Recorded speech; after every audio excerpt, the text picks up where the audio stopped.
Now let's look at an example where we are not isolated and we have to actually do that step. So notice that here is our absolute value, but I have a -2 multiplied on the outside and I have a subtraction of 3 back behind. So I need to take care of both of those. My recommendation to make things easier and not have to deal with as many fractions is to do any adding and subtracting first, followed by multiplying or dividing. So if we add and subtract first, we're going to get rid of the -3 by adding 3 to both sides. And that's going to give me, these will cancel and I'll be left with -2. Absolute value of 5x minus 1 is equal to -8. All right, I'm still not done because my absolute value is here and I have not isolated it. I still have that -2.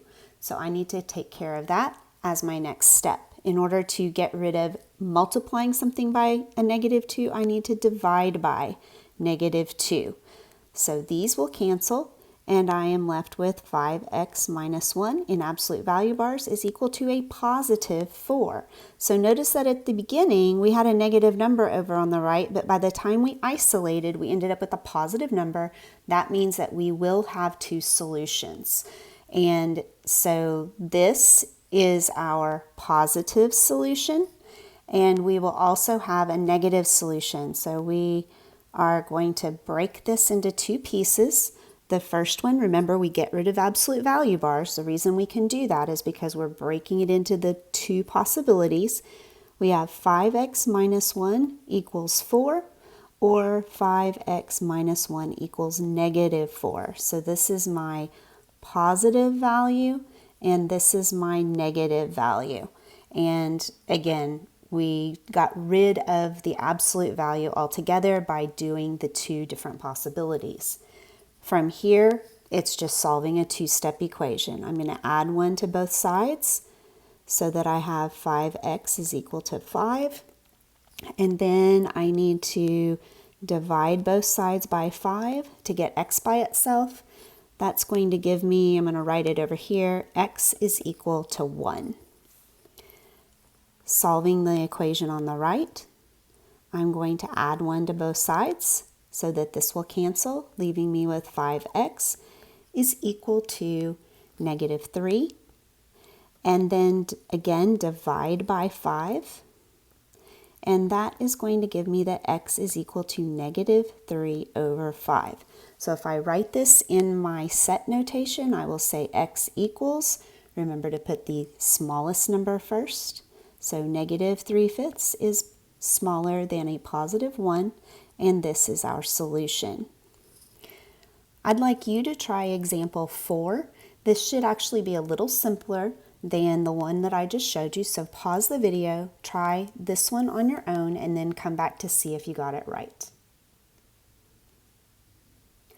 Okay, here we go. So I can see that I am not isolated yet. Here is my absolute value, and I have this 4 out here that I need to get rid of. So hopefully your first step was to divide both sides by 4 so that these 4's cancel, and I'm left with 2x plus 7 in my absolute value bars is equal to 4. So again, looking at our absolute value, I can see that now it is isolated on one side and I have a positive number on the other side. So that means I do have two solutions.